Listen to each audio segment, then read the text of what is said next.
Bon dia a totes i a tots. Muchísimas gracias a los componentes de la mesa institucional que han dado la bienvenida y que han ofrecido el contexto a esta futura ley de arquitectura y calidad del entorno construido. Como bien han resaltado, el Ministerio de Transportes, Movilidad y Agenda Urbana inició el pasado mes de julio un proceso de tramitación de la que será la primera ley de arquitectura y calidad del entorno construido en nuestro país, con ese objetivo de buscar que este entorno construido, ese escenario en el que se desarrollan nuestras vidas y en el que sirve de marco para cualquier actividad que venimos realizando, tenga la mayor calidad posible y acabe redundando en el bienestar de las personas. Sin duda alguna, se trata de un ambicioso objetivo que no hace sino que seguir todas aquellas líneas que vienen marcadas por diferentes documentos estratégicos, como, sin ir más lejos, pues los Objetivos de Desarrollo Sostenible, cuyo número, el 11º, el objetivo ODS número 11, habla de conseguir ciudades y comunidades sostenibles, inclusivas, seguras y resilientes. Esta ley, por lo tanto, persigue ese objetivo, esas ciudades más seguras, más resilientes, más inclusivas, reivindicando la arquitectura como un hecho cultural que permita integrar el patrimonio construido del pasado, el presente y el futuro, hablando de legados que configuran nuestra identidad. En la mañana de hoy, en clave valenciana y en particular en esta mesa, Arquitectura hoy, Arquitectura mañana, pretendemos abordar las inquietudes de nuestra profesión, reflexionar acerca de los desafíos de una disciplina que ya es considerada de interés general y cuestionar su futuro, su capacidad de resiliencia para enfrentar los retos que se avecinan. Hablaremos en la mañana de hoy sobre cómo vivimos la arquitectura, cómo incide en nuestras vidas, cómo la aprendemos y cómo la ejercemos, cómo la compartimos y también cómo la cuidamos, también cómo nos cuida ella a nosotros. Pero sobre todo hablaremos de cómo este futuro nuevo marco normativo que viene a enriquecer el ya formado por la Ley de Ordenación de la Edificación, la Ley del Suelo y Rehabilitación Urbana o la futura Ley por el Derecho de la Vivienda, cómo puede ofrecernos una oportunidad para cristalizar estrategias que velen por la calidad de nuestros espacios, los espacios que habitamos, y que acaben redundando en nuestro bienestar, en nuestra calidad de vida, en un momento histórico en el que la emergencia climática y la sanitaria han puesto el foco en la estrecha relación que existe entre la calidad de la arquitectura y la calidad de vida de las personas. Para hablar de todas estas cuestiones, me acompañarán en esta mesa en el día de hoy Fabián Gisterri, arquitecto y exdecano del Colegio de Arquitectos de la Comunidad Valenciana, con más de 15 años de experiencia internacional desde el Consejo Superior de Colegios de Arquitectos y que ha venido participando en diferentes organizaciones profesionales como la Unión Internacional de Arquitectos, el Consejo Europeo de Arquitectos o la Unión Mediterránea. También en el desarrollo de proyectos de la Comisión Europea como Ciudades Unidas y gobiernos locales con la UNESCO en África y en Latinoamérica. Estará también con nosotros Iván Cabrera y Fausto, arquitecto, director de la Escuela Técnica Superior de Arquitectura de Valencia y presidente de la Conferencia de Escuelas de Arquitectura de España. Begoña Serrano Lanzarote, también doctora arquitecta, enfocada a la investigación, desarrollo e innovación para el fomento de la calidad y la sostenibilidad en el hábitat, especialmente en el ámbito de la conservación, rehabilitación y evaluación de daños en edificios y que actualmente dirige el Instituto Valenciano de la Edificación. Alberto Rubio Garrido, arquitecto doctor en filosofía, experto en políticas inclusivas de equidad habitacional, que actualmente ocupa el cargo de director general de calidad, rehabilitación y eficiencia energética. Y María Teresa Broseta Palanca, presidenta de la agrupación de arquitectos urbanistas del Colegio Oficial de Arquitectos de la Comunidad Valenciana, doctora arquitecta en ordenación del territorio y urbanismo por la UPV y al servicio de la administración local desde 2005. A todos vosotros, bienvenidos, muchísimas gracias por participar en la mesa de hoy.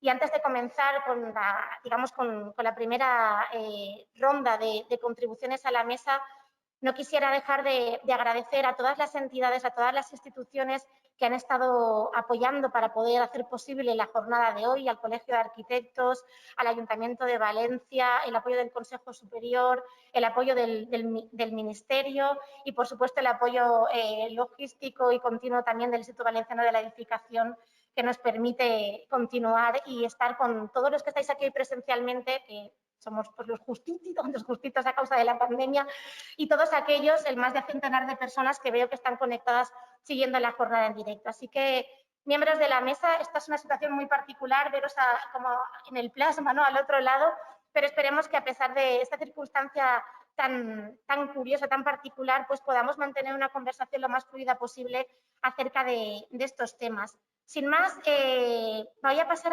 a iros dando la palabra para que podamos comenzar a hablar de la pertinencia de este nuevo marco normativo y aquellas cuestiones que desde vuestro ámbito consideráis que sería relevante que incorporase esta futura ley. Voy a daros la palabra, como os veo, a Iván Cabrera, como decía, el director de la Escuela de Arquitectura y presidente de la Conferencia de Escuelas de Arquitectura de España. Adelante, Iván. Buen día. Buenos días a todas y a todos. Me gustaría iniciar mi intervención agradeciendo a la Vicepresidencia Segona y Conselleria d'Habitatge i Arquitectura Bioclimática, al Col·legi d'Arquitectes de la Comunitat Valenciana y al Ayuntamiento de Valencia la invitación que han hecho llegar a la Conferencia de Escuelas de Arquitectura de España para participar en este evento. Como actual presidente de esta entidad agradezco mucho la deferencia y la oportunidad de expresar la opinión de las escuelas españolas. Bien, el objetivo de cualquier civilización y por tanto de sus leyes y gobernantes debiera ser proporcionar a la ciudadanía una vida lo más longeva posible, en las mejores condiciones posibles, a la cual cualquier individuo pueda acceder en igualdad de condiciones y que pueda garantizarse generación tras generación en un contexto de respeto. Excepto en aquellas ocasiones en las que nos encontramos en plena naturaleza, nuestra vida diaria, tal y como se ha expuesto en algunas intervenciones anteriores, se desarrolla en entornos definidos por la arquitectura. Vivimos, trabajamos y desarrollamos nuestras actividades de ocio fundamentalmente en edificios. Nos desplazamos por calles y plazas, descansamos en parques y jardines. Para un porcentaje muy elevado de la población y en un porcentaje muy elevado de su tiempo, toda la vida pasa dentro de la arquitectura y por ello la calidad de la misma tiene una afección enorme en todas esas vidas. La arquitectura tiene, por tanto, una gran incidencia en aquello que antes definía como el objetivo de cualquier civilización, porque una mala arquitectura afecta significativamente la esperanza de vida, porque una arquitectura deficiente empeora las condiciones de vida, porque una arquitectura descontrolada puede ser discriminatoria y porque una arquitectura descuidada y irrespetuosa puede comprometer seriamente los recursos e impedir a futuras generaciones que puedan tener una vida digna. Aquello que afecta tanto a las personas debiera estar completamente salvaguardado de cuestiones como la maximización de beneficios económicos, el lucimiento individual o el despilfarro material o energético, puesto que todas ellas son incompatibles con una sociedad digna. Sin embargo, cuestiones como el respeto y promoción de los valores culturales que la arquitectura no solo ha de compartir, sino que también es una de sus mayores expresiones, deben ser especialmente cuidados. Porque cuando una sociedad no cuida su cultura y no la promueve, se va deteriorando a marchas forzadas y quedan abiertas las puertas a las adversidades. Tras este análisis, es obvio que comparto y agradezco sinceramente la iniciativa de dotar a España de una ley de arquitectura y calidad del entorno construido, pues me parece extremadamente necesaria. Debemos evitar la tentación de acabar haciendo una ley de arquitectas y arquitectos o una ley del ejercicio profesional de la arquitectura, porque estas cuestiones son piezas de una composición más global que afecta a la sociedad en más aspectos. Pero estoy convencido de la necesidad de la participación y del liderazgo de, como decía antes, arquitectas y arquitectos en estas cuestiones. El pasado verano, durante la fase de aportaciones a la consulta pública previa del anteproyecto de ley, tuve la oportunidad de enviar un texto a la Subdirección General de Arquitectura y Edificación que recogía las preocupaciones más significativas de las escuelas de arquitectura españolas. Permitidme que comparta con vosotras y vosotros algunas de aquellas reflexiones.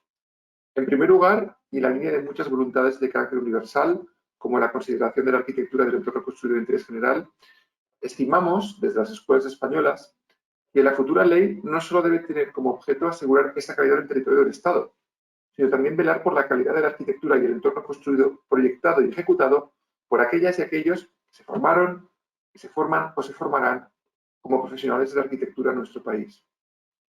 En segundo lugar, los estudios conducentes al ejercicio profesional de la arquitectura en España han presentado históricamente un doble perfil, en el que los aspectos humanísticos y artísticos se han combinado convenientemente con los científicos y tecnológicos. Esa circunstancia, a nuestro juicio, es específica de nuestro país y otorga a nuestras y nuestros profesionales una gran solvencia en el diseño y ejecución de los espacios en los que se van a desarrollar la vida de las personas. Dicha solvencia, como decía, también se encuentra detrás del número creciente de encargos profesionales que reciben los profesionales de nuestro país. Así pues, este doble perfil constituye un valor a salvaguardar pues es también responsable de muchos de los aspectos positivos del entorno construido del que hoy disponemos. Finalmente, y este es un tema muy importante y relativamente descuidado, como veréis, cabe reflexionar cómo en otras disciplinas, como la medicina, aquellas y aquellos dedicados a la investigación poseen un reconocimiento, un prestigio y unas oportunidades de desarrollo profesional y laboral iguales o mayores que quienes diariamente aplican el conocimiento generado. Sin embargo, históricamente la arquitectura adolece de este reconocimiento y, por ende, no ofrece dichas oportunidades a quienes optaren por producir ese nuevo conocimiento tan necesario para una arquitectura y un entorno construido de calidad. Así pues, la futura ley debiera recoger de manera explícita la importancia de la investigación en arquitectura, que en nuestro caso será una doble faceta. La primera faceta es una investigación implícita, es decir, en el desarrollo de cualquier proyecto, este siempre implica una recopilación de información, un análisis de la misma y una propuesta de solución específica de nueva creación y validación del resultado, en un ciclo que se inicia tantas veces como las y los profesionales de la arquitectura estiman necesarios para obtener un producto óptimo. Ese tipo de investigación implícita se conoce actualmente a través del término sajón Research by Design. Pero existe un segundo tipo de investigación, que es la investigación explícita, y que se produce a través de la investigación de cuestiones o materias específicas que se desarrollan, contrastan, debaten y publican convenientemente para ponerlas al servicio de la profesión en primera instancia y de la sociedad en última. Resulta fundamental así pues que la actividad investigadora en la arquitectura y en las dos vertientes citadas tenga un reconocimiento explícito que redunde en la correspondiente puesta en valor y en la disposición de los recursos y medios necesarios a la luz de la importancia que arquitectura y entorno construido poseen en la sociedad y en su capacidad de mejorar notablemente las condiciones de vida y desarrollo de las personas. Y con esto concluiría esta primera intervención. Muchas gracias. Muchas gracias, Iván. La verdad que me quedo quizá, una intervención muy completa que ha tocado varios palos, pero sin duda alguna ha puesto también encima de la mesa, y más en un momento como el actual, la relevancia de la investigación, ¿no? Y cómo al final la producción de conocimiento y la arquitectura tienen una repercusión directa en el bienestar de las personas. Tiene la palabra ahora Fabián Gisterri. Muchas gracias. Buenos días. Voy a empezar agradeciendo al Colegio de Arquitectos, a la Consellería de Vivienda y Arquitectura Bioclimática, al Ayuntamiento de Valencia y al Instituto Valenciano de la Edificación la organización de esta jornada. A la directora general, Núria Matarredona, le doy las gracias por la coordinación y la ayuda que nos ha prestado, y también y especialmente a mi decano, Luis Sendra, por haberme propuesto participar. Hablar de una ley de arquitectura son palabras mayores.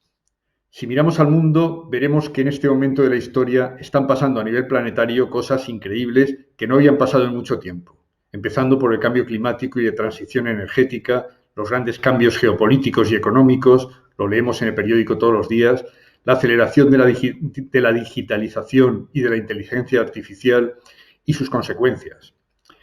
Cambios que la pandemia no ha hecho más que acelerar.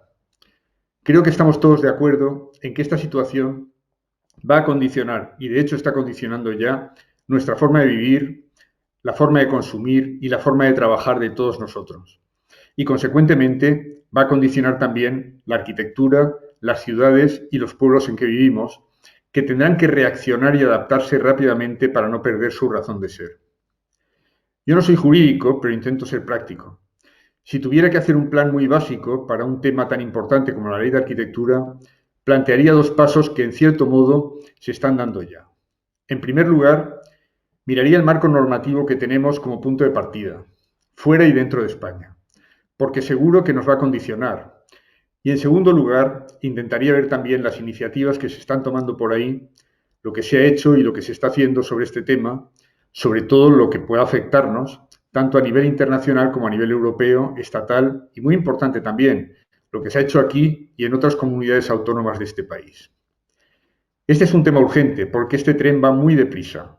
Hay riesgos y oportunidades y seguramente hay que pillarlas al vuelo y no podemos perderlas. Entonces, en primer lugar, y respecto al marco normativo conocido, que ya existe y del que ya se ha hablado mucho esta mañana, empezaré por recordar un documento clave de Naciones Unidas, de todos conocido, que se ha mencionado y es referencia estratégica para cualquier ley de arquitectura. Y me refiero a la Agenda 2030 aprobada en 2015 y a la nueva Agenda Urbana aprobada en Quito en 2016, así como también, y en relación al patrimonio cultural, material e inmaterial, las diferentes convenciones de la UNESCO. Y de esto se ha hablado un poco menos. De la nueva Agenda Urbana cuelga la Agenda Urbana para la Unión Europea y la Agenda Urbana Española. Este último ya saben que es un documento estratégico sin carácter normativo, con un diagnóstico muy elaborado y un marco estratégico de modelo territorial y urbano bastante avanzado, del que ya nos ha hablado en la primera mesa el secretario general de Agenda Urbana y Vivienda, David Lucas, y el director general, Iñaki Carnicero. En España, sobre la arquitectura y el planeamiento tenemos dos leyes estatales básicas, la Ley del Suelo y la LOE, además de la Ley de Contratos del Sector Público o leyes temáticas importantes como la Ley de Patrimonio Histórico o el Plan Nacional para la Conservación de Patrimonio Histórico del siglo XX. En todas ellas se incluyen artículos que afectan directamente a las posibilidades reales de adaptar y mejorar la calidad de la arquitectura y otros que son de especial aplicación en la Comunidad Valenciana. Por otra parte, y en segundo lugar, un repaso rápido de lo que se está haciendo por unos y por otros en torno a este tema. En Europa, a partir de la Agenda 2030 y de la Declaración de Davos propuesta por Suiza en 2018 y firmada por muchos países, ya lo ha dicho Luis Comerón, el presidente del Consejo, que se firmó también tanto por el Ministerio como por el Consejo y en la Comunidad Valenciana también. La Comisión Europea ha integrado por primera vez la arquitectura entre los elementos que considera responsables de los aspectos culturales, sociales, económicos, medioambientales y técnicos en Europa. A partir de ahí, toma 3 iniciativas que afectan a la arquitectura, a nuestras ciudades y que nos afectarán también a nosotros. También lo ha mencionado el director general Iñaki Carnicero. El Green Deal, que tiene que ver con estándares medioambientales, el Renovation Wave, con mucho dinero para la renovación de edificios en la Unión Europea, y la nueva Bauhaus, con 4 principios: calidad arquitectónica, rol central de la arquitectura, enfoque participativo y responsabilidad compartida. Hay más referencias europeas. Los franceses tienen su ley desde 1977. Fueron los primeros en considerar la arquitectura como de interés público. Otros países europeos también la tienen o la están preparando. Es importante el trabajo que han seguido haciendo los suizos en el desarrollo de la Declaración de Davos y la Baukultur, definiendo muchos conceptos, ya sabéis cómo son los suizos, y estableciendo un método para poder evaluar la calidad de la arquitectura y el entorno construido. A nivel mucho más cercano, dejadme comentar rápidamente un tema que creo que es relevante para nosotros. Cataluña y Euskadi tienen ya aprobadas sus agendas urbanas respectivas adaptadas a sus territorios y a su esfera competencial. Andalucía y Extremadura están en camino. Es una cuestión que yo tendría en cuenta. Hay que recordar que Cataluña tiene ya su ley de arquitectura desde junio de 2017 y Galicia la está preparando. Los catalanes llevan varios años con ella. No estaría de más conocer su experiencia y saber qué tal les va, los aciertos y los errores. Al fin y al cabo, son tan mediterráneos como nosotros. Para terminar, déjenme decirles que hay mucho camino andado, mucho trabajo hecho a diferentes niveles, desde diferentes puntos de vista y con métodos diferentes, pero con objetivos parecidos. Creo que habría que conocer todo esto, decidir nuestras prioridades, tomar lo que nos sirva, adaptar lo adaptable e inventar el resto con el objetivo final de sacar lo mejor para nuestra gente, tanto a nivel estatal como de la Comunidad Valenciana. En términos de andamio, sería como ver de acertar con la imprimación para que la pintura de los grandes principios que hay por ahí se pegue bien aquí y funcione. Gracias por su atención y espero el debate. Muchísimas gracias, Fabián, por ofrecernos ese contexto, ¿no? Cómo hemos aterrizado desde ese análisis global y nos hemos acercado hasta este momento clave en el que podemos ir aportando esos datos, ¿no? Y esas. Me ha gustado mucho la última metáfora que has utilizado, ¿no? Al final, si de todo aquello que venimos hablando logramos cristalizarlo para que fije bien en esa futura ley de arquitectura, posiblemente pues hayamos dado un gran paso. Le cedo ahora la palabra a Begoña Serrano. Muchas gracias. Bien, pues buenos días. Quiero empezar agradeciendo a la organización el que hayan contado con nosotros para participar en esta mesa. Y también quiero dar las gracias a mi equipo IBE, que sé que están por ahí retransmitiendo, han hecho carteles, están haciendo la relatoría sé que están por ahí, Rafa, Lucía, Mar, Vicente. Bien, yo lo primero estoy encantada de estar en esta mesa, de compartir con estas personas, con este equipo maravilloso, porque algunos incluso amigos personales, los conozco a todos, he trabajado con ellos y la verdad que para mí es un lujo, son personas que admiro y aprecio.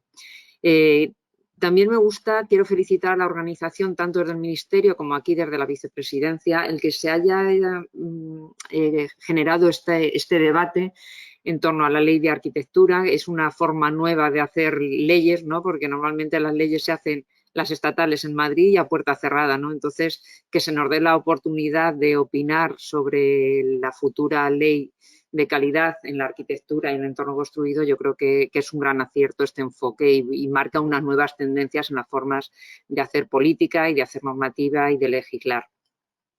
Yo me he estado anotando algunas cosas que he leído del documento que está en el Ministerio. Es verdad que no es un documento que tiene un articulado, es un ideario más de qué se piensa en torno a la arquitectura.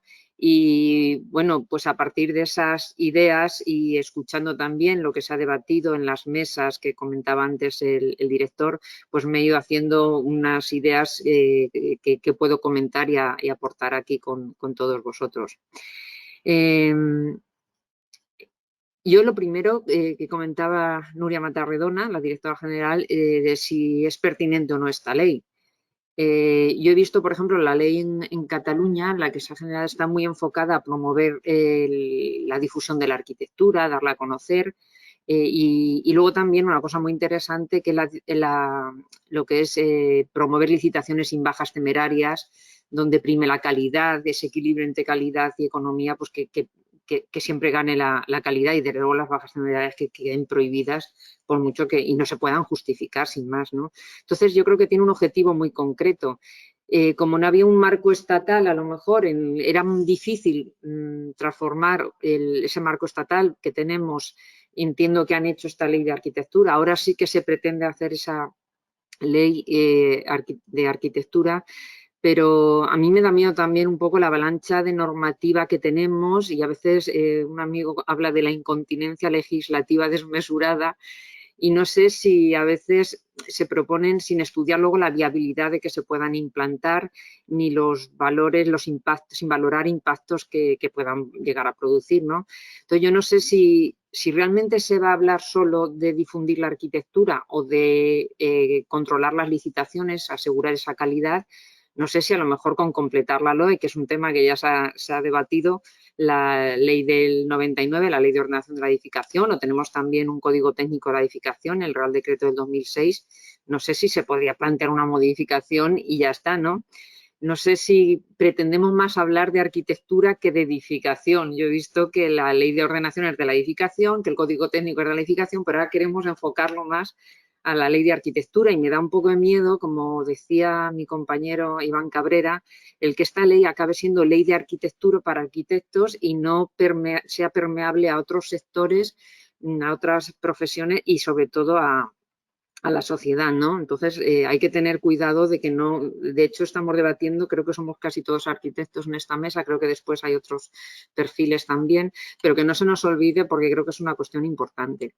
Y luego también yo creo que hay que sacar pecho de todo lo que se ha hecho en la Comunidad Valenciana en temas de fomento de la calidad en edificación. No en vano tenemos la LOFCE, la Ley de Ordenación y Fomento de la Calidad, que creo que es una ley maravillosa del 2004, y que en el campo de fomento de la calidad las administraciones, las comunidades autónomas, creo que tenemos un campo privilegiado de actuación. No sé si esta ley estatal debería ser una ley paraguas, una ley marco y que luego atendiera a la singularidad y las experiencias que ya hay en cada comunidad autónoma. Creo que, bueno, y aquí tenemos el director general, Alberto Rubio, precisamente, que es el responsable directo de esa ley de ordenación de fomento de la calidad valenciana, que podrá a lo mejor dar alguna pista más concreta. Uno de los temas que también valoraba el documento que os comento que me descargué del Ministerio hablaba mucho de la identidad propia y creo que viene muy bien a colación a lo que estaba comentando, ¿no? Atender la singularidad de cada territorio, ¿no? Atender la diversidad. Entonces, pero que también hablamos mucho de arraigo, de identidad, pero la identidad a través de la arquitectura entiendo que ha de vincularse a la historia del territorio, a la cultura, al paisaje, a la lengua.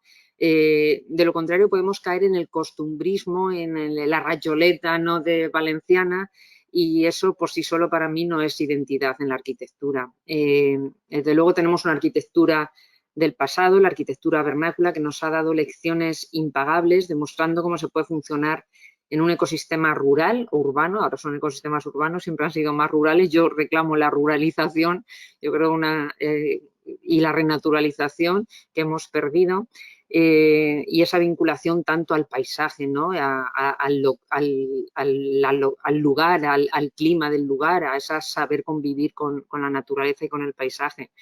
Y este comentario del paisaje me recuerda a Josep Pla, uno de los grandes autores de la literatura catalana, que decía que la buena cocina es el paisaje en la cazuela, en el plato, que trasladado a nuestra arquitectura podría ser que la buena arquitectura es el paisaje en el entorno construido, ¿no? Yo reclamo que el paisaje penetre en la arquitectura, y para mí eso sería también la identidad, ¿no? No es solo cuestión de unos materiales, de unos aspectos físicos, sino algo mucho más global y mucho más complejo. Luego también me llama la atención, leyendo el documento y oyendo todas las intervenciones que han habido, que se habla mucho del toque humano, de las personas por delante del diseño. El propio consejero hablaba de que la arquitectura con mayúsculas muy bien, pero que también las personas con mayúsculas, ¿no? Entonces, se ha dicho la calidad del entorno construido como elemento básico para mejorar la calidad de vida de las personas, de su bienestar, pero también de su dignidad humana, ¿no? Hoy, desde luego, con la situación de pandemia se hace mucho más evidente este enfoque tan humano y tan social. La mejora de las condiciones de vida y contribuir al bien común, la cohesión social, trascender el hecho físico de materializar, de construir un edificio, ¿no? No en vano, la calidad del espacio construido, desde luego, nos afecta a nuestra salud física y mental. Y como comentaba también mi compañero Iván Cabrera, la arquitectura desde luego es una mezcla de arte y de técnica, ¿no? De técnica de proyectar, de diseñar, de construir edificios, pero también es mucho más que eso.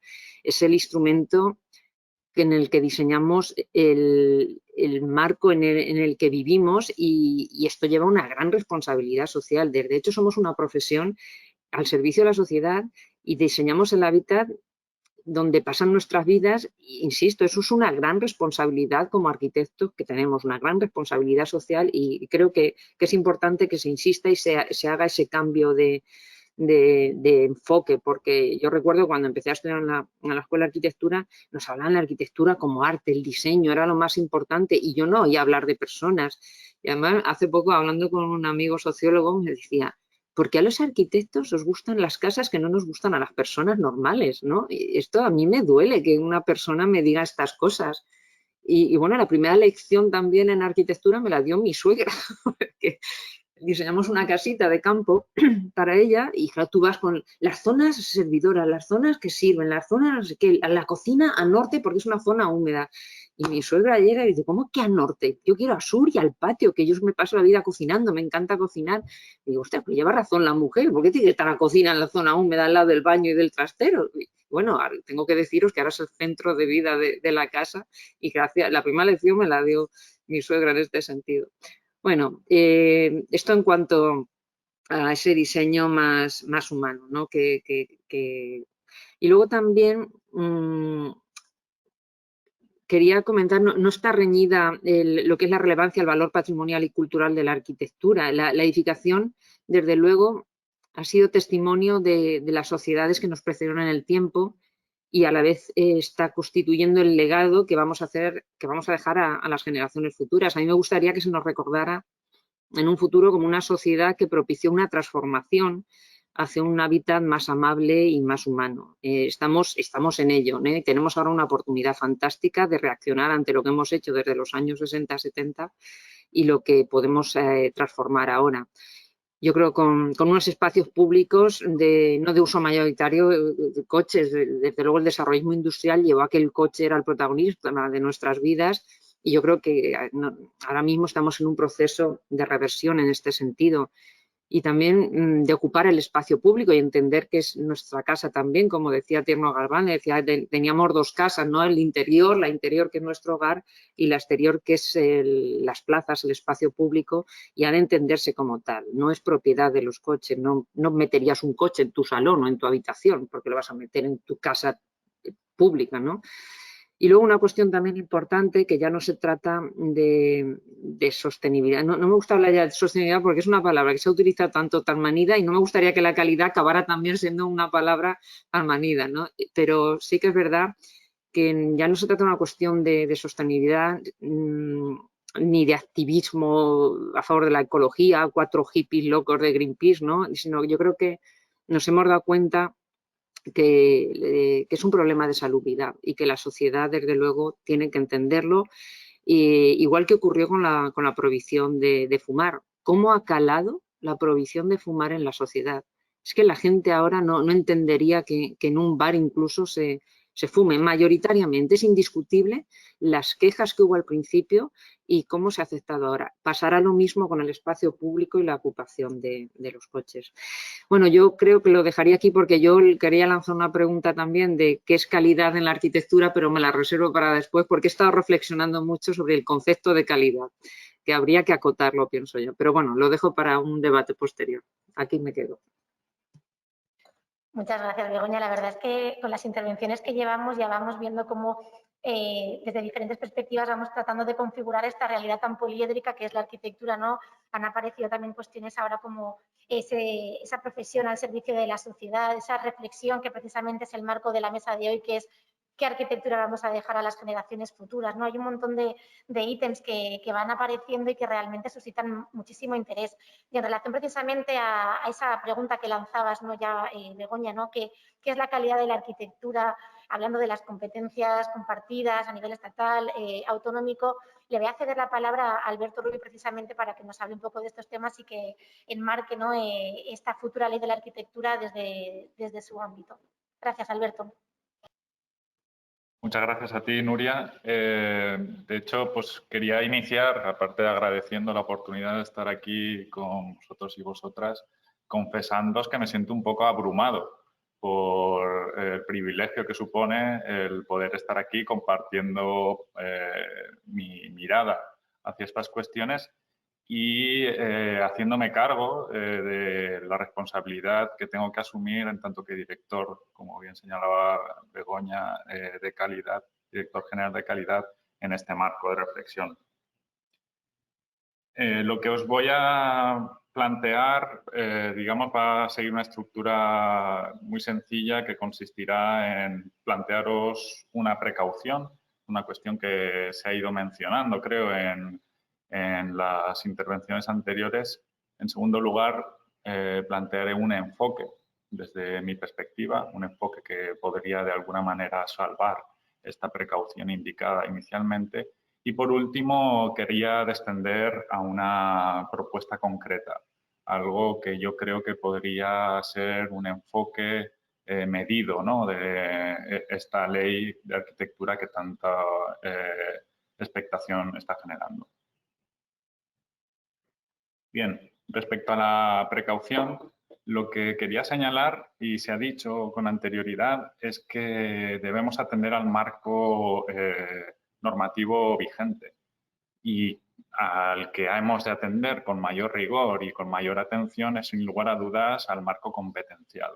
Esto es una cuestión fundamental y creo que conviene señalarla y conviene estar muy atentos. En la misma Constitución española ya se fijan cuáles son las competencias que son exclusivas del Estado y cuáles son las que pueden ser delegadas en las comunidades autónomas. En su artículo 148, de hecho, ya señala que las competencias en ordenación del territorio, el urbanismo y la vivienda son competencias autonómicas. Y en el artículo siguiente, en el artículo 49 del Estatuto de Autonomía de la Comunidad Valenciana, de hecho, se hace eco de esta asignación competencial y reconoce ya no solo las competencias en territorio, litoral, urbanismo y vivienda, sino también en su punto 12, patrimonio arquitectónico, control de la calidad de la edificación y de la vivienda. Esto me parece importante señalarlo en la medida en la que estamos hablando de una ley de rango estatal que va a atender principal y fundamentalmente a la calidad tanto de la arquitectura como del entorno construido. Y por regresar a ese marco competencial asignado en la Constitución española, en su artículo 149, conviene señalar que en este contexto las competencias exclusivas del Estado casi que se tienen que restringir a la regulación de las condiciones básicas que garanticen la igualdad de todos en el ejercicio de los derechos que se han reconocido. Es decir, a fin de cuentas, lo que esta ley de alguna manera tiene que proporcionarnos es un marco común a todas las comunidades autónomas, un suelo sobre el que apoyar nuestras particularidades, sobre el que construir nuestra mirada concreta a esa calidad de la arquitectura y del entorno construido. Esto, como bien se ha señalado, tuvo pues, sus plasmaciones legislativas anteriores, como fue la LOE, la Ley de Ordenación de la Edificación en el 99, que supuso un antes y un después, y hay que reconocerlo así. Fue una ley que proporcionó una regulación de los procesos constructivos, de qué es propiamente un proyecto arquitectónico, cuáles son las competencias de cada uno de los agentes que intervienen. Es decir, un marco fundamental, necesario, que debía implementarse a nivel estatal. Pero esto se plasmó años después, 5 años después, en la LOMCE, que ya es propiamente nuestra legislación autonómica vigente en materia de calidad y que ha tenido unas consecuencias palpables en la mejora del entorno construido. Dicho esto, como precaución, es decir, la legislación que debemos favorecer en este marco de la ley estatal, en mi opinión, y este ya sería el segundo de los puntos, el enfoque, lo que principalmente tiene que ser es facilitadora. Es decir, tiene que asentar un suelo común para todas las comunidades autónomas, pero no tiene en ningún caso que impedir que cada una de ellas recorra su propio camino y que establezca las normas basadas en cuestiones territoriales, en cuestiones climáticas, en cuestiones de tradiciones constructivas mismas de cada uno de los territorios que componen el Estado español. Dicho esto, sí que querría señalar cuál es una de las funciones fundamentales que debe también atender esta legislación autonómica, que no es otra que la de proporcionarnos un escudo frente a intereses espurios o frente a malas prácticas, ¿no? Y en este sentido, y quería recuperar ideas que, por ejemplo, ha señalado el director de la Escuela de Arquitectura, Iván, respecto a cuestiones relativas a las condiciones laborales, por ejemplo, de los arquitectos. Me parece, por ejemplo, fundamental, dado que eso sí es una competencia estatal, que en esta nueva ley se establezca cuál es el marco laboral de los arquitectos, una profesión que pues en estas últimas décadas ha visto cómo se ha ido degradando, ¿no? su calidad y su reconocimiento profesional. Por último, ya por ir cerrando esta intervención, sí que quería lanzar una propuesta que responde, digamos, a esa precaución, es decir, esta ley estatal lo que tiene que ser es fundamentalmente facilitadora y al enfoque, ¿no? Una idea de protección social, que es lo que yo creo que a fin de cuentas todas las leyes tienen que proporcionar.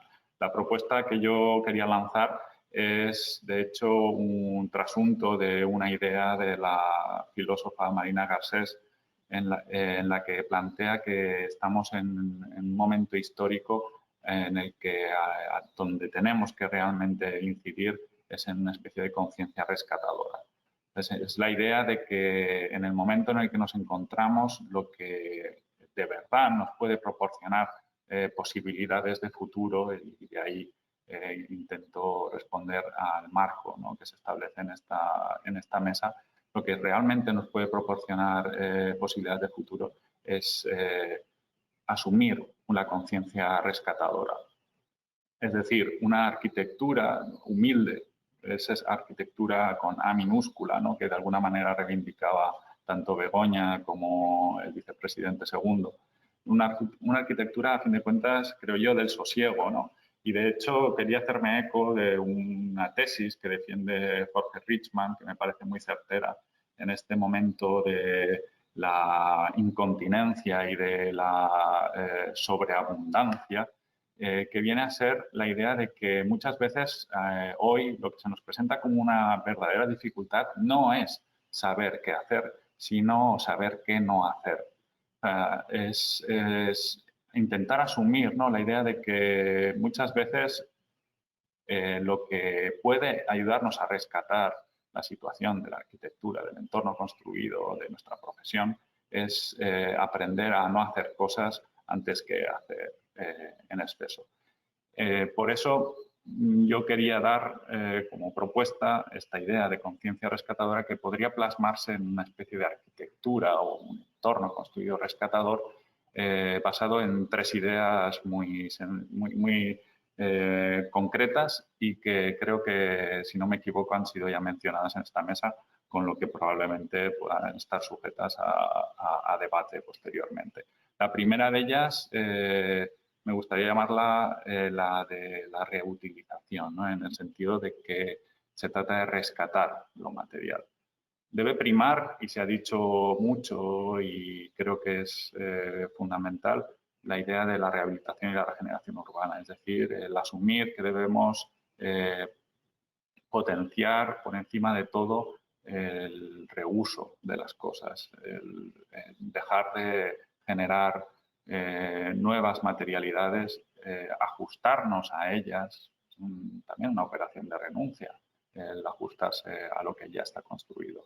En segundo lugar, lo ha señalado también Begoña Serrano, creo que esta arquitectura rescatadora lo que debería es potenciar la renaturalización, que no es otra cosa que rescatar la naturaleza y rescatarnos a nosotros con ella, ¿no? Es la idea de que se distribuyen esos límites tan burgueses y tan asentados en la conciencia industrial entre lo urbano y lo rural.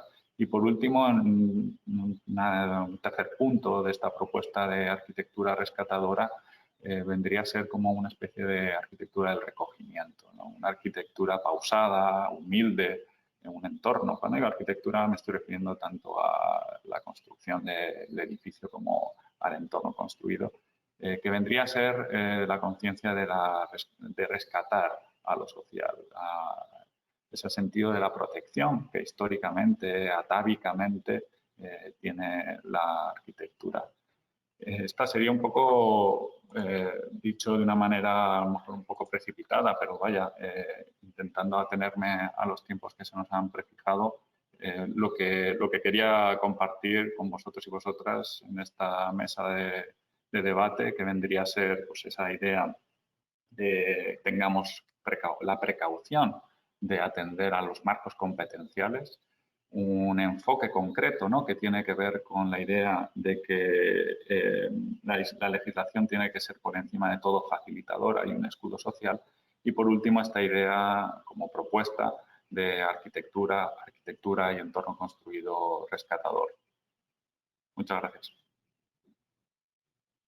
Muchas gracias a ti, Alberto.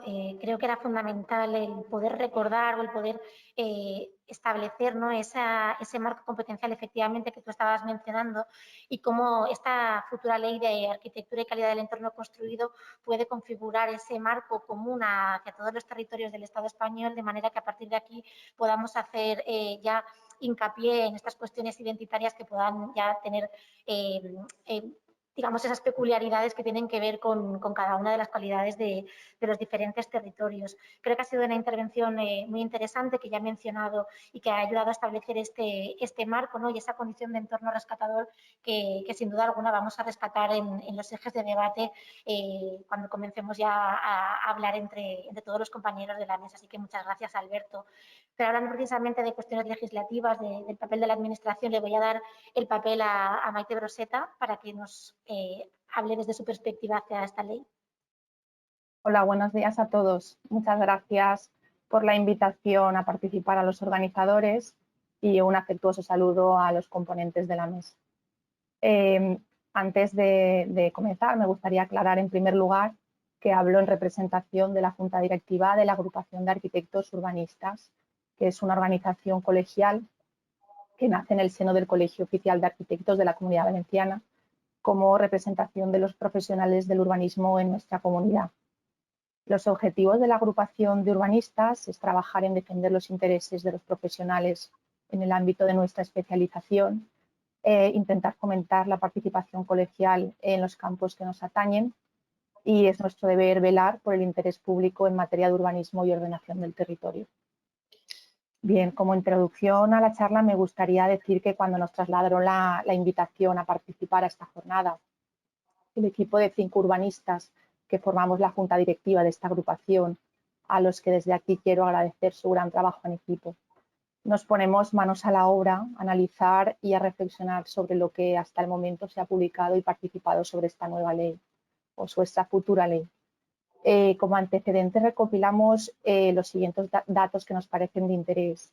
En primer lugar, que partimos de un concepto en otro idioma que se denomina Baukultur y que en origen incluye la planificación territorial y urbanística. En segundo lugar, que la Unión de Agrupaciones de Arquitectos Urbanistas de España, en el seno del Consejo Superior de Colegios de Arquitectos, elaboró un documento de aportaciones en el periodo de consulta previa del proyecto de ley que insta a incorporar el concepto de urbanismo en la futura ley. Que existe una ley de arquitectura en nuestro ámbito territorial, que es la Ley 12/2017 de 6 de julio de Arquitectura de la Generalitat de Cataluña, que defiende la arquitectura y el urbanismo como bien de interés general.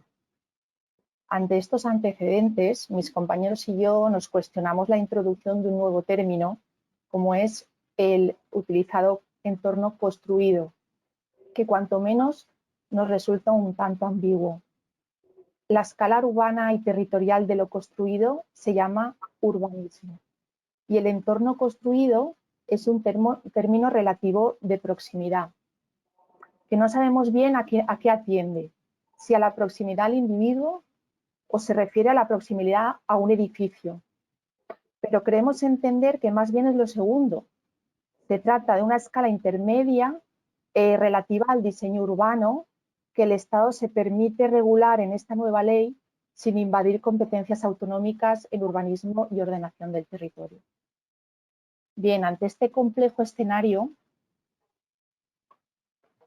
en representación de mis compañeros urbanistas, me gustaría expresar el deseo de que la futura ley, sin ningún tipo de complejos, reflejara con claridad las siguientes ideas.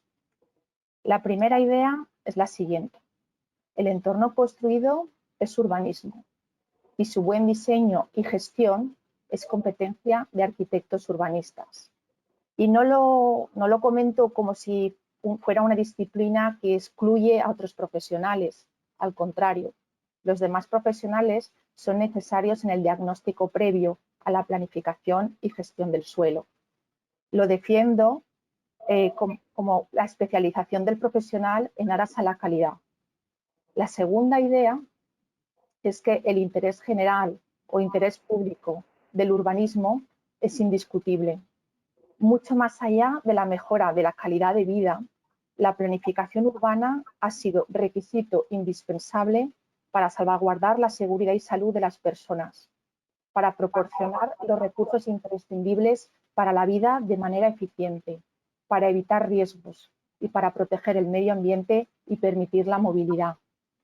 La tercera idea, la aplicación de la planificación urbana desde el ámbito local ha sido un avance constante en el reconocimiento del interés de la colectividad, por encima de los intereses particulares.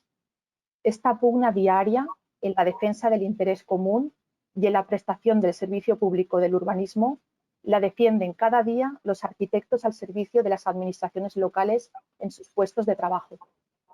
Y por última, cuarta idea, el urbanismo en nuestro ámbito territorial está ampliamente legislado con carácter técnico, pero a nuestro entender lo que necesita es más reconocimiento.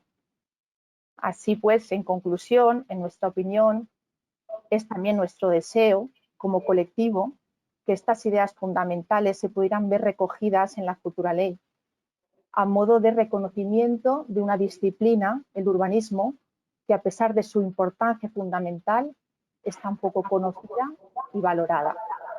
Muchas gracias.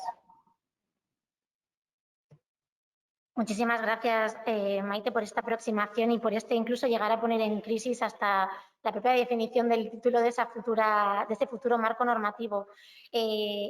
La verdad es que tenía las expectativas altas en relación a esta jornada y en relación a esta mesa y creo que me quedo corta, ¿no? Creo que va a ser un tiempo de debate súper interesante y posiblemente se nos quede corto este tiempo, pero al menos sirva para poner encima de la mesa una serie de cuestiones que nos preocupan y que pensamos que este futuro marco normativo pues debiese de contemplar.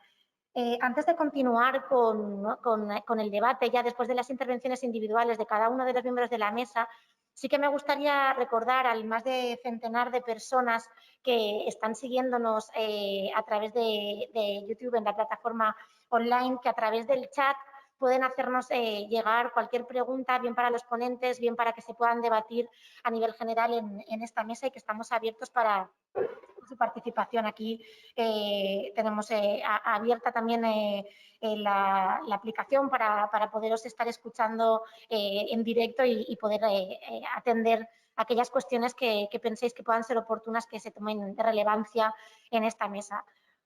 Lo dicho, muchísimas gracias a los participantes, a los ponentes, a los panelistas de esta mesa por vuestras...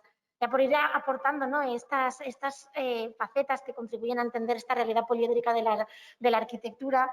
Y bueno, creo que podemos comenzar con estos ejes de debate. Yo creo que sin duda alguna la primera reflexión que nos hacemos, ¿no?, atendiendo a la situación actual en la que nos encontramos, ¿no?, con esta emergencia climática, con esta emergencia sanitaria, como bien decía Fabián, que todo ha acelerado, ¿no?, la reacción del COVID, como cosas que de alguna manera, cuestiones, estaban comenzando a tomar forma y que esta emergencia sanitaria ha hecho que se aceleren todavía más, ¿no?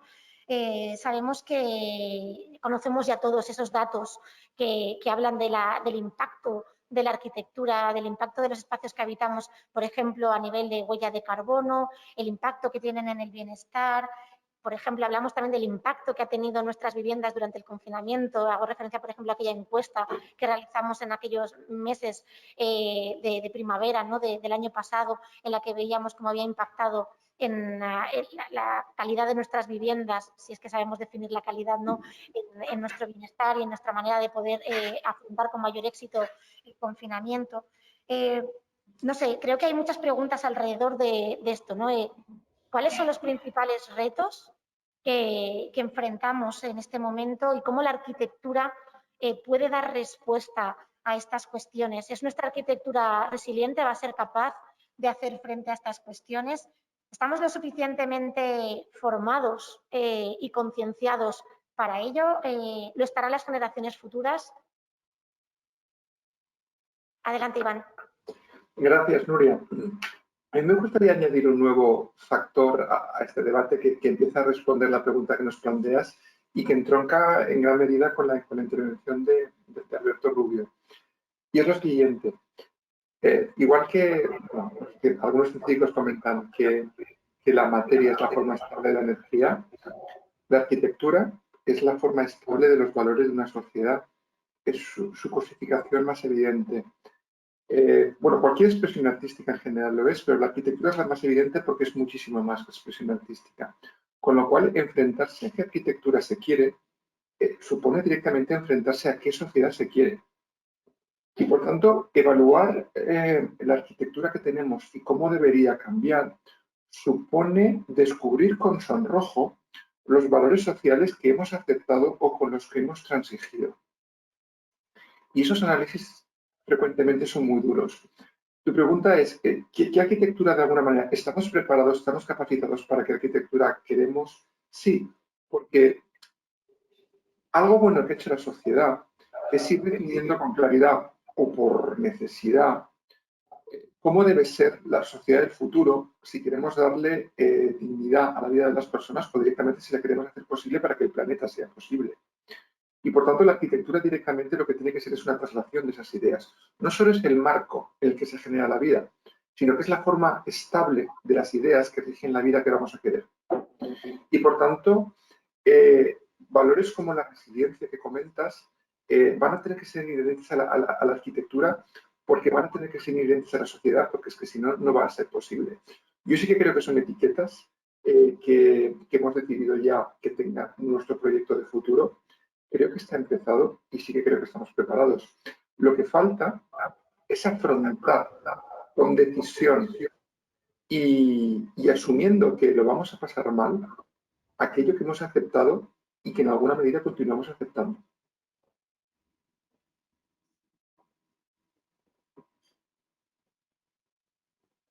Pues, ¿Alberto?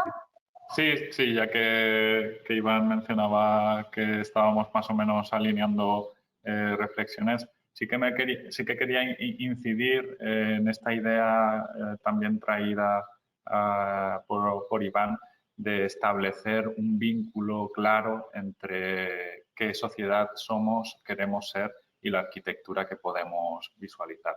Y en este sentido, me gustaría insistir en ciertas condiciones que parece que nunca hemos asumido como sociedad, digo, en la Comunidad Valenciana, y que inevitablemente tienen que ser nuestro horizonte. Una de ellas es nuestra mediterraneidad. Esto se ha plasmado en arquitectura vernácula, como señalaba Begoña, de incuestionable calidad, y luego pues, podría estar muy bien debatir sobre qué entendemos por calidad, con técnicas constructivas concretas, pero sobre todo con maneras de vivir concretas. Y eso llevaba a esa especie de manera suave de aterrizar en el territorio, ¿no? De estar sosteniendo permanentemente el territorio que se nos venía encima, por ejemplo, con abancalamientos en las montañas, ¿no? Ese trabajo permanente de sostener los bancales, piedra sobre piedra, para poder plantar una docena más de almendros, ¿no? La idea misma de la barraca, ¿no? Es una construcción que, que año tras año tenías que estar manteniendo, porque si no es que ella misma se te desmoronaba y se hacía una vez más tierra, ¿no? Esta idea de fragilidad, pero sostenida, yo creo que es una característica fundamental de la mediterraneidad que debemos reivindicar y que hemos perdido de una manera abrumadora en estos últimos 50 años, que, como bien señalaba Iván, nos delata de alguna manera, y es descorazonador ver cómo arquitectura de nuestra tierra es perfectamente homologable a cualquier otra arquitectura de culturas continentales, por ejemplo. Y por eso es tan importante, y permitidme que vuelva a insistir, en que estas regulaciones de rango estatal no sean coercitivas, ¿no? Y sean facilitadoras, que al final es de lo que se trata, ¿no? Y si queréis, homogeneizadoras en cuestiones básicas. Esto sí que lo quería señalar porque el segundo de los rasgos que yo creo que debemos tener en cuenta, aparte de esta mediterraneidad, y está muy ligada, es a asumir una cierta condición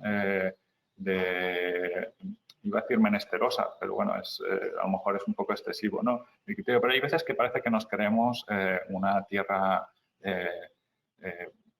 excesivamente rica, ¿no? Y lo cierto es que debemos aprender a trabajar con menos medios, debemos aprender a ser más contenidos en la manera de trabajar con el entorno y medir mucho lo que hacemos. Y de nuevo, hablando en términos de Richman, aprender a no hacer cosas muchas veces, ¿no? Que al final va a ser lo que nos permita recuperar de alguna manera una cierta dignidad cultural, creo yo, que se ha visto muchas veces comprometida por intereses espurios, ¿no? Y esto lo señalaba el alcalde de la ciudad de Valencia, ¿no? Que ha pasado con la huerta, ¿no? Y si hubiésemos aprendido, ¿no? A no hacer lo que hicimos, eso nos habría librado de quizá una de las cosas más vergonzantes, ¿no? de las que han ocurrido en esta ciudad. Bueno, esto es un poco lo que quería. Fabián, adelante. Sí, bueno, yo Estoy encantado de ver que tenemos unas sensibilidades bastante parecidas todos, ¿eh? Estoy muy de acuerdo con lo que estáis diciendo. Me he apuntado por aquí muchas cosas. Por ejemplo, lo de la ley facilitadora me parece que es clave, porque es que realmente la identidad, a veces es difícil buscar la identidad. Lo que es mucho más fácil es saber cuál no es tu identidad. O sea, que realmente, entonces aquí hay interferencias, digamos, de un sistema, entre comillas, capitalista o de negocio o muy potente económicamente, que realmente se cargan la identidad de las personas porque realmente anteponen espejismos y situaciones que verdaderamente acaban destrozando un poco esa mediterraneidad, ¿no? No hay más que darse una vuelta por la costa. O sea, yo vivo en la costa y realmente es un absoluto destrozo, ¿no? O sea, que es que esa no es nuestra identidad. Entonces, el saber por dónde no, qué es lo que no somos, pues es lo que habría que tener las herramientas para no caer ahí, ¿no? Para no dejarnos atropellar por lo que no somos, ¿no? Luego, realmente, quería un matiz a María Teresa. Vamos a ver, el entorno construido y todo esto, es que yo creo que la arquitectura es lo edificado y lo no edificado, porque es que son las dos cosas. O sea, el entorno, que de alguna forma es el espacio público, o sea, en las ciudades, lo no edificado también es arquitectura. Y me parece que es importantísimo. Y contar, digamos, y cuidar lo no edificado es cuidar la arquitectura también, ¿eh? Y bueno, seguimos hablando. Adelante, el siguiente.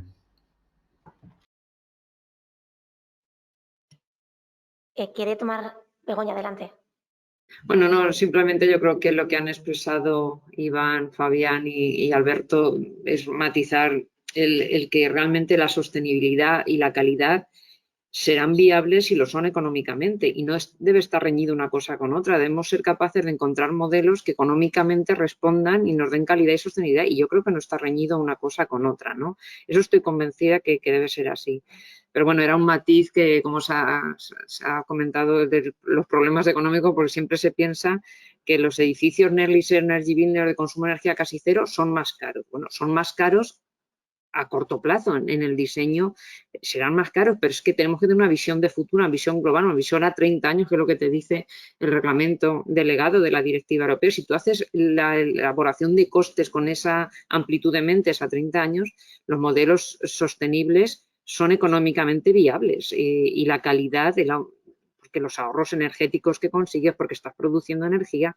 Es decir, tenemos que cambiar el chip de que sale caro hacer edificios sostenibles y con calidad, por lo menos en el entorno inmediato, porque también otro aspecto interesante no solo la energía, sino la durabilidad.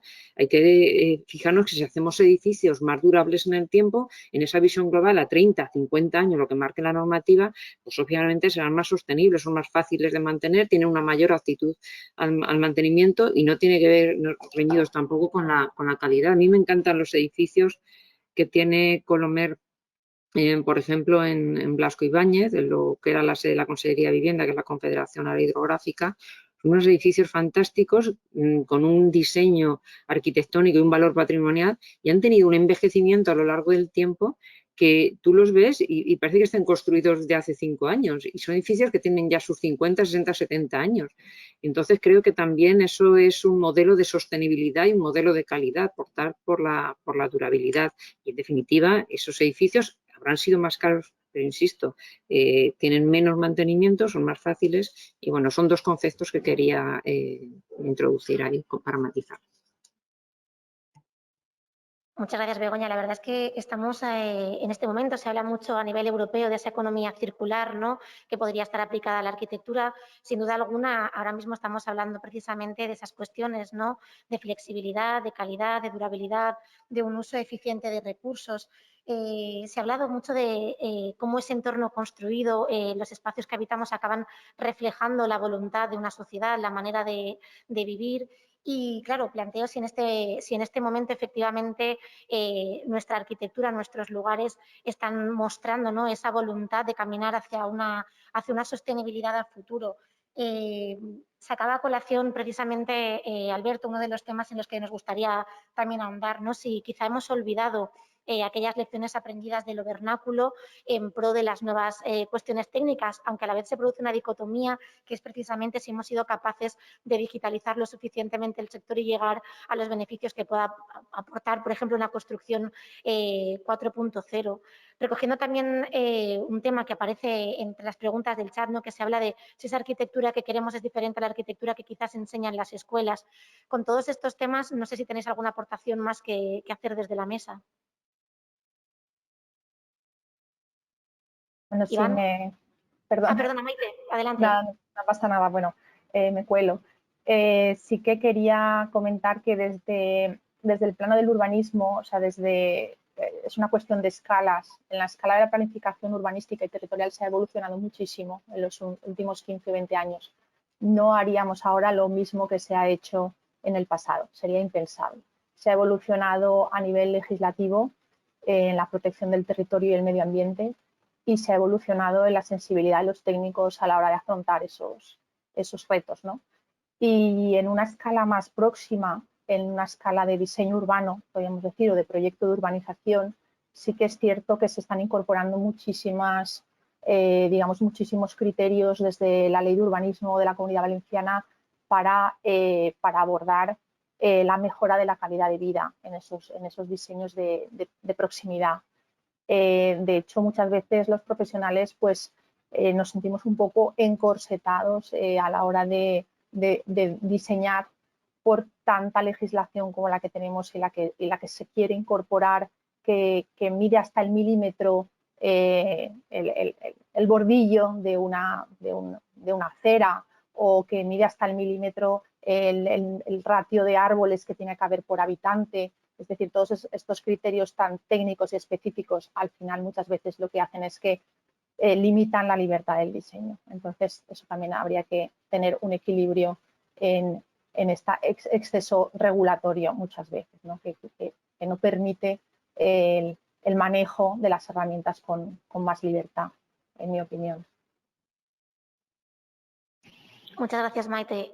Iván tenía tomada la palabra y después le damos paso a Alberto.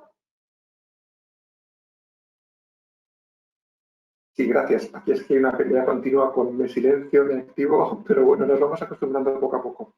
Sí, me gustaría continuar abriendo el debate en la línea que nos solicita Nuria, añadiendo otros factores y quizás yendo un poquito más hacia el optimismo. Hemos hecho mucho hincapié en esta primera ronda de intervenciones en el aspecto inevitable que tiene una ley de arquitectura en cuanto que realmente está sometiendo a juicio a los valores culturales y sociales de los cuales es reflejo. Pero hay otras cuestiones, es decir, yo creo que la futura ley de arquitectura de entorno construido debería cuidar tres aspectos, y este sería uno de ellos, es decir, el ser consciente que la arquitectura, al ser reflejo de los valores de la sociedad, la ley debe modelar una arquitectura que sea una sociedad justa y una sociedad adecuada, una sociedad viable y posible. Pero hay dos cuestiones más, y ya se han ido mencionando en esta primera ronda de debate.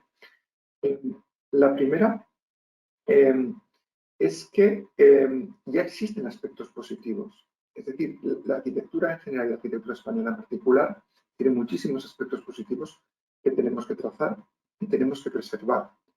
Partes como la mediterraneidad que se han ido mencionando, como el círculo virtuoso que supone la dicotomía entre la parte técnica y la parte creativa, humanística y artística, etc. Y por tanto, y también darnos cuenta de que en la sociedad actual hay cosas que mejoran, que funcionan muchísimo mejor gracias a que hemos tenido una arquitectura adecuada, quizás porque la sociedad ha sabido promoverla, etcétera, etcétera. Y pongo, por ejemplo, que es indiscutible que la esperanza de vida actualmente es muy superior a épocas anteriores de la vida de la humanidad, y que la arquitectura tiene gran responsabilidad en haber mejorado la esperanza de vida. Bueno, en algunos de los tweets que tuve ocasión de poner durante la pandemia, es decir, durante el confinamiento, nos cuidó la medicina, pero nos cuidó la arquitectura. Es decir, para mí, de esta crisis nos ha salvado muchísimos agentes, por supuesto. Pero básicamente hay un vértice que es la sanidad, la cultura y la arquitectura son los que nos han mantenido fuerte. Y por tanto, es decir, no perdamos de vista que la arquitectura ya lleva haciendo históricamente muchísimas cosas bien hechas. Y la segunda cuestión es, en los márgenes de mejora tenemos que regularlos a través de esta ley, desde del aperturismo y como comentaba Alberto, pero hay que saber regular las cosas. Uno de los aspectos que yo creo que podríamos aprender a regular y que está realmente relacionado con todo lo que hicimos en algún momento bien, lo que la sociedad actual no hace bien y lo que deberíamos regular, entronca con lo comentado Begoña. Actualmente, y desde hace bastantes años ya, podríamos decir desde los años 60 hasta aquí, la cultura de mantenimiento en la arquitectura no existe. Es decir, el consumismo de la economía o de la ideología capitalista impregnó a la arquitectura de manera que, es decir, en exceso se ha interpretado un edificio como un producto que una vez acabado ya no hay que actuar sobre él. Y eso, bueno, hemos visto todo lo que ha pasado de aquellos barros, estos lodos, es decir, eso no puede continuar siendo así. Y por tanto, este es un aspecto que yo considero primordial que se devuelva, porque como digo, una ley de arquitectura no debe ser una ley de proteger lo que pensamos que hacemos bien o lo que debe ser, sino también una ley de autocrítica y de pensar lo que hacemos bien y lo que deberíamos hacer bien. Luego, referente a la escuela, bueno, habitualmente recibimos las críticas de que las escuelas siempre van un poco por detrás en algunas cuestiones. También es verdad que aquellos más activos en lanzar sus opiniones son precisamente los más activos en ser reflexivos y lanzar propuestas para la sociedad. Y de hecho, en función de a quién preguntáramos, unos te dirían que la escuela va muy lenta y otros te dirían que la escuela va demasiado rápida. Eso sí, si se les pregunta específicamente. ¿Por qué para algunos vamos lentos? Cuestión en la que puedo estar muy de acuerdo. Por dos motivos. Una escuela de arquitectura, y más una escuela tan grande como una escuela de Valencia, ya sabéis que el número de alumnos es la segunda escuela más grande de España, es como una sociedad en miniatura. Es decir, hay muchísimos agentes y muchísimos intereses. Y ya sabéis que cuando algo no cambia es porque alguien está interesado en que no cambie porque algún tipo de rédito saca. Y por lo tanto, de algún modo, aquellos que tenemos encomendados durante determinados periodos el gobierno de las escuelas, también tenemos que trabajar con eso, con intereses particulares, con intereses de colectivos concretos, que de alguna manera les viene bien por cualquier motivo que las cosas no cambien. Y hay que saber gestionarlo todo y hay que saber combinar las voluntades. Y la segunda cuestión, y aquí me abro a otra crítica más global que se le hace a las escuelas, no solo ir más lentas, sino que muchas veces se nos afea el por qué no enseñamos la resolución de problemas más contemporáneos y cuestiones más prácticas. Vamos a ver. Voy a poner un ejemplo de alpinismo.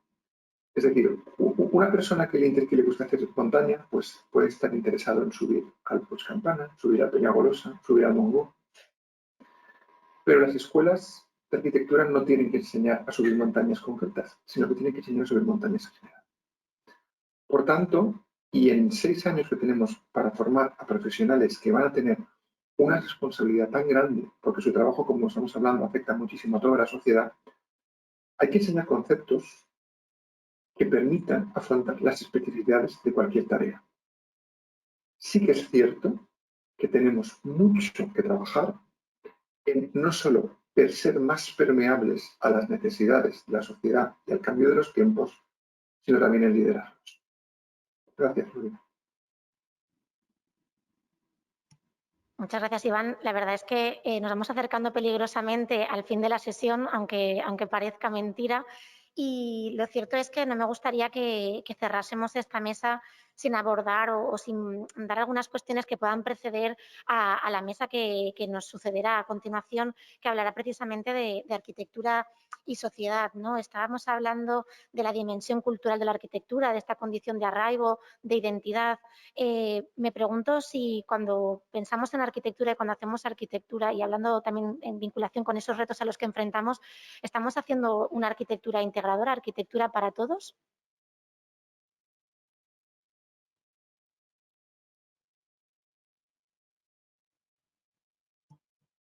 Venga, ¿quién se lanza? Sé que es una pregunta complicada y me puedo temer la respuesta, pero... Alberto, adelante. Si me lo permites, Nuria, uso el comodín de posponer la pregunta. Sí que me gustaría rescatar una cosilla que había mencionado antes Iván y a lo mejor lo enlazo con lo que está señalando ahora. Y es que es una cuestión fundamental que tiene que afrontar esta ley, es la de, como decía antes Begoña, definir qué es eso de calidad. Si calidad al final va a acabar siendo el que nos veamos forzados a disfrazar nuestra arquitectura, nuestros entornos construidos de pieles que nos dotan de mayor aislamiento, de materiales que son de mejor calidad o que nos proporcionan mayores garantías de salubridad, nos estamos equivocando. De hecho, recientemente, pues una experiencia que seguro que todos podríamos compartir, andando por la calle cerca de mi casa, estaban abriendo una zanja para renovar las instalaciones de agua y yo vivo en La Valvanera, es decir, un barrio que apenas tiene 50 años, vi las capas que se habían ido superponiendo de los sucesivos pavimentos. Esto es una cosa en extremo inquietante que tiene mucho que ver con una mala concepción de la calidad, entiendo yo. Y veías cómo en décadas se habían ido cambiando los criterios, ¿no? Pues pasabas de unos adoquinados a un pavimento de baldosas de hormigón prensado, a una de piedra artificial y, por último, a una súper digna de granito. Lo que inquieta de todo esto es el desperdicio y el exceso, ¿no? que encierra esa manera tan lapidaria, ¿no? de entender la calidad, ¿no? Sin entender que muchas veces lo más digno es lo que estaba justo por debajo. Y inquieta ver cómo esa capa de superposiciones de concepciones de calidad es tan espesa como la que separa la fundación de Valencia en época republicana romana de la imperial. En 2 siglos se tardó tanto como nosotros hemos tardado 40 en acumular niveles. Y esto, por ejemplo, tiene mucho que ver con lo que va a ocurrir con Europa. En Europa se está concibiendo la Renovation Wave en términos centroeuropeos, como no puede ser de otra manera, porque es que es lo que ellos saben. Es un clima continental que tiene unos criterios muy concretos de qué es calidad. Cuando nos llegan a nosotros vehiculados esa cantidad ingente de fondos, los van a hacer condicionados. Y esto compromete, por ejemplo, el propio nombre de la Consellería de Arquitectura Bioclimática, porque el bioclimatismo es una de las medidas más eficaces para mejorar la eficiencia energética y es algo que, por ejemplo, no se concibe en Europa con razón, porque ellos no pueden simplemente vivir con un clima templado, ¿no? como el nuestro prácticamente todo el año. Lo digo por insistir una vez más en esa idea necesaria que señalaba Begoña de definir qué es esto de calidad y lanzar una vez más e insistir en mi propuesta de hacerlo desde la humildad y desde la contención. Gracias, Alberto. Fabián, tienes la palabra. Sí. Mira, vamos a ver. Respecto a calidad, que la definición de calidad y sobre todo también los criterios de valoración de la calidad se ha hecho bastante en Europa, como decías, en Centro Europa. De hecho, hubo un congreso en Ginebra sobre cómo definir la calidad con un enfoque holístico, etc., ¿no? Y os puedo hablar, por ejemplo, de los 8 criterios que la Baukultur establece un poco para el tema de calidad. Y no solamente son temas físicos, o sea, habla, por ejemplo, de gobernanza, procesos ligados a la planificación, etcétera. Habla de funcionalidad, la alta calidad contribuye a la salud y seguridad de los ciudadanos. Habla de un entorno saludable que debe ser neutro a nivel climático y abierto a la diversidad. Habla de economía, si no es sostenible no tiene calidad, no es posible mantener la calidad. Habla de diversidad social que genera lugares más dinámicos, habla del contexto, habla del sentido del lugar y habla de la belleza. De todo esto, seguramente la belleza es lo único que puede ser más subjetivo, pero todo lo demás es bastante... se puede valorar y se puede ver. Yo creo que es muy importante, como tú dices, el valorar y el establecer algún criterio sobre qué es lo de la calidad. Yo me acuerdo de los constructores en la plena burbuja inmobiliaria que te decían que querían un turismo de calidad y que ellos sabían lo que era eso. Claro, era terrible. O sea, y realmente sí que hay que ampliar el tema y no solamente hablar de temas muy concretos materiales, sino también hablar de todas estas otras cuestiones que influyen en la calidad. En la calidad influye la seguridad, influye el entorno en el que te puedes mover en igualdad de condiciones que cualquier otro, tanto si eres hombre como si eres mujer. O sea, influyen muchas cosas y eso también es calidad, ¿eh? Entonces, no solamente hay una calidad, digamos, mediterránea, por decirlo así, hay una calidad, digamos, general y luego, por supuesto, que hay una identidad que marca lo que sería la calidad en el Mediterráneo, a la que me apunto absolutamente y que se apuntan también los centroeuropeos, de hecho, que esto está lleno de centroeuropeos, ¿no? Gracias, Begoña. Sí, pues desde luego continuando con el concepto de calidad, vemos que desde luego es un concepto holístico que afecta a muchos agentes, a muchos ámbitos, a muchas temáticas. Pero bueno, a mí una cuestión que me preocupa con mi componente más técnica es, y ciñéndonos a lo que es el hecho construido, el marco normativo, por ejemplo, autonómico, que es el que más conozco y la experiencia que tengo más directa, entiendo que se deben definir qué son el conjunto de prestaciones propias de una edificación, de un edificio, con el fin de satisfacer las necesidades de los usuarios conforme a los requisitos o a los niveles mínimos de calidad.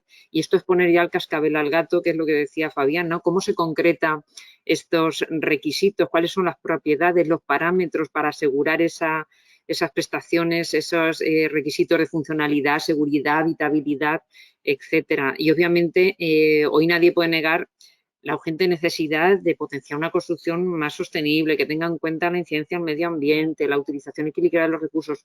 Desde luego, para mí calidad y sostenibilidad van estrechamente ligados y así lo he utilizado en muchas de mis intervenciones y en muchos de mis trabajos. Pero bueno, yo creo que a partir de establecer estos niveles mínimos se deben fomentar el alcanzar mayores cotas de calidad. No debemos conformarnos con los estándares. Muchas veces cuando se han establecido esos mínimos se han convertido en lo que hace todo el mundo y yo creo que desde la administración se debe fomentar alcanzar esas mayores cotas de calidad y mejores prestaciones de los edificios. Las administraciones deben potenciar, pienso, el crear mecanismos y yo creo además que esta consellería está en esa línea y me consta que ya tienen experiencias iniciadas, aunque no se han comentado.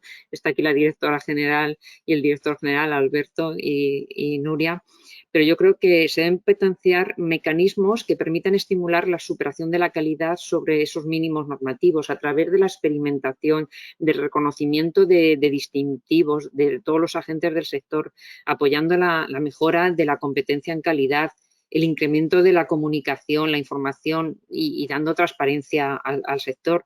Yo creo que en general la sociedad mal asocia o asocia la calidad del edificio, del urbanismo, del entorno construido a construcciones e intervenciones caras o lujosas o como mucho que cumplen la normativa existente. Pero, en fin, la calidad del espacio construido reside en aspectos que dependen, obviamente, como comentaba, del diseño, de la escala, de la forma, de la funcionalidad, de la armonía, de la belleza que comentaba Fabián, cuestiones más artísticas, pero también la integración en el entorno, la sostenibilidad, el confort, la durabilidad que hablaba yo antes, la flexibilidad.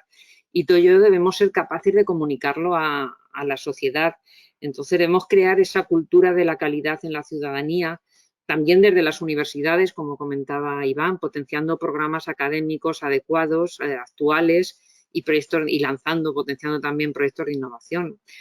A veces son muy costosos de cambiar. Yo entiendo que es complicada la gestión en las universidades y los intereses de cada área, como ha comentado antes Iván. Pero bueno, yo creo que la calidad no debe entenderse como algo etéreo, algún concepto abstracto, Antes, al contrario, la calidad de estar presente y ha de visibilizarse. Y no sé si eso se consigue con la Casa de la Arquitectura que se pretende fomentar con esta ley de arquitectura. Creo que puede ser un hecho, pero desde luego yo creo que es una cosa mucho más amplia. Y desde luego la normativa es cambiante y ha de ser cambiante y se ha de revisar y debe adaptarse a las necesidades de las personas en cada momento. Eso también es calidad y pues ahora que hay que atender después de una pandemia, desde luego nos hemos dado cuenta de los problemas, pues hay que atender a esa crisis y esos problemas de salubridad, hay que atender a la habitabilidad, al bienestar, a la resiliencia, a la circularidad que comentaba antes Nuria, la renaturalización, la ruralización que comentaba Alberto Rubio, la inclusión, la descarbonización, transición verde, construcción 4.0. Tenemos que adaptarnos a esta nueva realidad y eso va a ser cambiante. Entonces, por lo tanto, la calidad también debe responder a todo eso y, desde luego, a la rehabilitación energética y a la regeneración urbana, porque es que nos viene, con todo lo que nos viene de los fondos de reconstrucción europeo, yo creo que es importante. Pero bueno, me gustaría recalcar esa faceta de mostrar al usuario qué es calidad, de enseñarle qué es calidad bien entendida a través de los distintivos que sé que la propia Consellería está potenciando y quería decirlo. Eso es todo. Y corregir que he dicho antes la arquitectura Colomer, quería decir Miguel Colomina, no Colomer, perdón. Son ya las 11:14. Le voy a ceder la palabra a Fabián, que ha perdido. Acababa de pedir la palabra, simplemente una reflexión. Estaba pensando, ahora que hablabais de las calidades, no me imagino cuando aparece reflejado en los proyectos, en esa memoria de calidad, cuando ese concepto va a comenzar a hablar de integrar pues, cuestiones espaciales, cuestiones de integración, perspectiva de género, mayores, niños, como al final... todas esas cuestiones que parecen a veces olvidadas en ese concepto de memoria de calidad. Fabián, te cedo la palabra, pero muy breve, por favor. Brevísimo. Yo simplemente, siguiendo con lo que decía Begoña, creo que hay que convencer a la sociedad de que la calidad para todos es también la calidad para unos poquitos. Es para todos. Y la calidad para todos compensa a los que tienen unos intereses un poco especiales, nada más. Gracias, Fabián. Eso me recuerda también a cuando hablamos de accesibilidad, ¿no? Accesibilidad en cualquier sentido al final redunda en una mejor calidad de vida para todas. Bueno, se me han quedado un montón de cosas en el tintero. Quisiera incluso haberos dado una última ronda de palabras para que pudierais igual establecer cuestiones clave que pensáis que deberían aparecer en esta futura ley de arquitectura y calidad del entorno construido, que espero que podamos recoger en esa relatoría que haremos llegar al Ministerio. Pero sí no me gustaría despedir esta mesa que precisamente precede a la de arquitectura y sociedad, hablando precisamente no de esa dimensión cultural de nuestra arquitectura. Hemos tratado de hablar de arquitectura a veces sin llegar incluso a definir el propio concepto. Se habla de arquitectura en mayúsculas, cuando en realidad reivindicamos esa otra arquitectura en minúsculas. Como también hablamos de la profesión y a veces se nos olvida que hacemos alusión habitualmente a ese arquitecto ejerciente, ¿no? Y entendemos por esa figura un concepto cuando en realidad hay muchos arquitectos con minúsculas que se dedican a cuestiones que ahora mismo se han mostrado tan prioritarias como puedan ser rehabilitación, conservación, mantenimiento, investigación, etcétera, ¿no? Creo que en esta mesa, que espero que podamos volver a repetir en otro momento con más componentes, hablemos de todas estas cuestiones, ¿no? De cómo la arquitectura al final acaba integrando una serie de disciplinas y solamente desde la sinergia vamos a lograr mejores resultados para las personas. Se ha hablado mucho de relevancia del entorno construido, de cómo afecta a la cohesión, a la integración social y espero que todas estas cuestiones sean recogidas en la mesa que nos sucederá. No quisiera zanjar sin agradecer de nuevo pues, al centenar de personas que nos están siguiendo. Lamento que no hayamos podido detenernos todavía más en cuestiones que han ido apareciendo, ¿no? Ahora al final con algunas preguntas, ¿no? Y agradecer de nuevo pues, a todos los equipos técnicos que han estado detrás de las jornadas, al Ayuntamiento de Valencia, al Colegio Oficial de Arquitectos, al Consejo Superior, al Ministerio, a la propia Vicepresidencia Segunda, al equipo técnico del IBE y simplemente recordarles que tenemos ahora mismo una pequeña pausa técnica de media hora y que a las 11:45 de la mano de David Estal estaremos en esta próxima mesa de arquitectura y sociedad con muy buena compañía. Muchas gracias, Iván Cabrera, gracias Fabián Gisterri, Begoña Serrano, Alberto Rubio y Maite Broseta por vuestras aportaciones. Ha sido un auténtico placer compartir este tiempo con vosotros y sin duda alguna nos emplazamos a una próxima reunión para continuar hablando de todos estos temas. Gracias a todos y a todas. Un saludo.